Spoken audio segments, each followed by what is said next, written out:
that I will serve you with integrity and humility.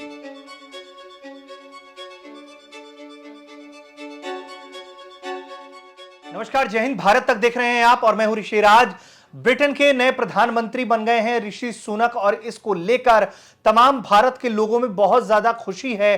पूरी दुनिया में जहां भी भारत के लोग हैं वो इस बात से खुश हैं कि भारतीय मूल का एक व्यक्ति इस वक्त ब्रिटेन का प्रधानमंत्री बन रहा है और ये एक अपने आप में ब्रिटेन के इतिहास के पन्नों में दर्ज होने वाली घटना है। इसको लेकर भारत के प्रधानमंत्री ने क्या कुछ कहा है ये हम आपको बताने जा रहे हैं इस वीडियो में। सबसे बड़ी बात है कि ऋषि सुनक का इस तरीके से प्रधानमंत्री बनना, वो भी क्राइसिस के वक्त में, एक तरीके से इसे ऐसा कहा जा रहा है कि डूबते हुए ब्रिटेन को अब एक भारतीय मूल के व्यक्ति का सहारा है। लेकिन सबसे पहले हम बात कर लेते हैं भारत के प्रधानमंत्री नरेंद्र मोदी की कि उन्होंने ऋषि सुनक को पीएम बनने पर बधाई देते हुए क्या कुछ कहा है। पीएम ने कहा है कि ऋषि सुनक को हार्दिक बधाई, चूंकि आप ब्रिटेन के प्रधानमंत्री बनने वाले हैं। मैं वैश्विक मुद्दों पर एक साथ मिलकर काम करने और रोड मैप 2030 को लागू करने के लिए उत्सुक हूं।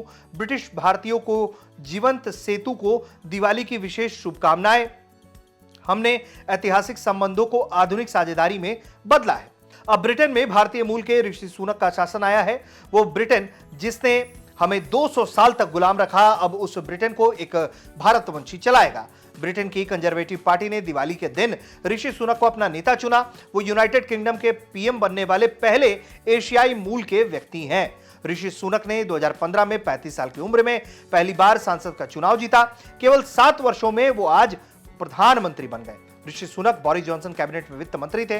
उन्होंने पीएम बनने के बाद देश की अर्थव्यवस्था को मजबूत करने का वादा किया है। देखिए, सबसे बड़ी बात है कि ऋषि सुनक को लेकर लगातार कयास ये लगाए जा रहे थे, उनको लेकर बात ये कही जा रही थी कि ऋषि सुनक के साथ जो है वो रंग भेद हो रहा है। और यही कारण है कि इसके पहले लिज ट्रस जो है वो प्रधानमंत्री बनती है ब्रिटेन का, और महज 45 दिनों के भीतर उन्हें इस्तीफा देना पड़ जाता है, क्योंकि उन्होंने वादे तो बहुत कुछ कर दिए थे जनता को राहत देने के, लेकिन वो ऐसा कर नहीं पाई क्योंकि ब्रिटेन की इस वक्त अर्थव्यवस्था चरमराई हुई है।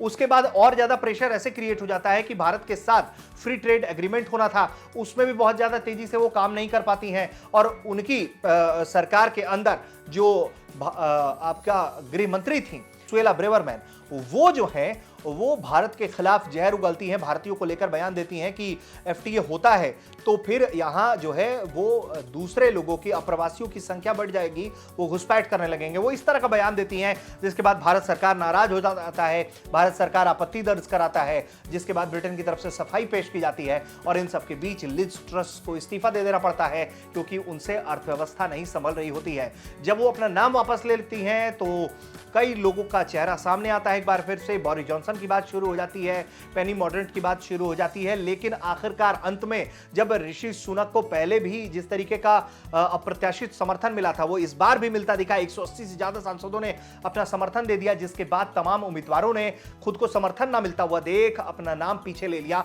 और इस तरीके से उनका नाम क्लियर हो गया और कंजर्वेटिव पार्टी ने उनको ब्रिटेन का नया प्रधानमंत्री बनाने का ऐलान कर दिया। तो भारत मूल के लोगों के लिए, भारतवंशियों के लिए, दुनिया में जो जहां भी है उसके लिए बहुत खुशी की बात है। और ऋषि सुनक लगातार ये बात वादा करते रहे हैं कि आने वाले दिनों में वो भारत के साथ ट्रेड एग्रीमेंट करेंगे और लगातार ऐसे कदम उठाएंगे जो भारत और ब्रिटेन दोनों के ही हिस्से में काफी फायदेमंद होगा। इस खबर में लगातार जो अपडेट्स हैं वो भारत तक आपको दिखा रहा है। देखते रहिए भारत तक।